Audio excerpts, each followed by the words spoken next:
न तलाश करो और न टालो, जो आता है उसे ले लो। विवाह और सेक्स और पैसा ही जीवित शैतान है।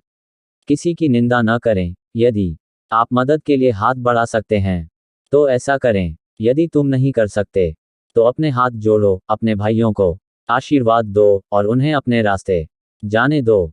जब तक इच्छा या इच्छा है, यह एक निश्चित संकेत है कि अपूर्णता है। एक पूर्ण स्वतंत्र व्यक्ति की कोई इच्छा नहीं हो सकती। इस दुनिया में सभी मतभेद डिग्री के हैं, न कि प्रकार के, क्योंकि एकता ही हर चीज का रहस्य है। एक विचार लो, अपने आप को उसके लिए समर्पित करो, धैर्य से संघर्ष करो और सूर्य तुम्हारे लिए उदय होगा। सब सत्य शाश्वत है। सत्य किसी की संपत्ति नहीं है, कोई जाति नहीं, कोई भी व्यक्ति उस पर कोई विशेष दावा नहीं कर सकता। सत्य सभी आत्माओं का स्वभाव है। इच्छा स्वतंत्र नहीं है, ये कारण और प्रभाव से बंधी हुई घटना है, लेकिन इच्छा के पीछे कुछ है जो स्वतंत्र है। चाहे हम प्रहार कर लें और चाहे हम कितने ही ठिठक जाएं, आत्मा वहां है और कभी घायल नहीं होती। हम वह अनंत हैं। हम वही हैं जो हमारे विचारों ने हमें बनाया है। इसलिए इस बात का ध्यान रखें कि आप क्या सोचते हैं। शब्द गौण हैं, विचार रहते हैं, वे दूर यात्रा करते हैं।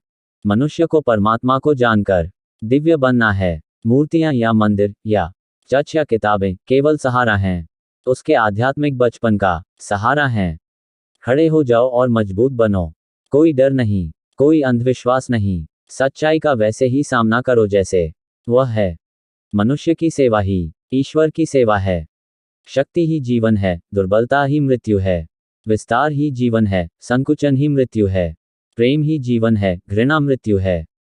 कर्तव्य के प्रति समर्पण ईश्वर की पूजा का सर्वोच्च रूप है।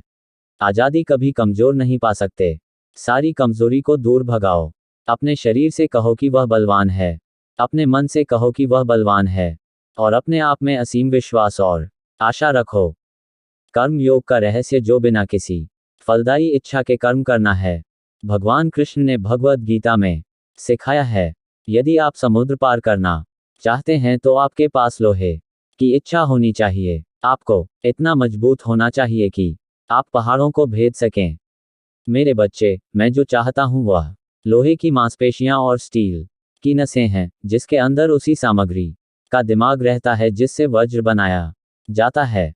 विचार जीवित चीजें हैं, वे दूर की यात्रा करते हैं। काय कभी जीत नहीं पाते। अगर हम उम्मीद करते हैं कि वे हमारे सामने से भाग जाएंगे, तो हमें डर और मुसीबतों और अज्ञानता से लड़ना होगा।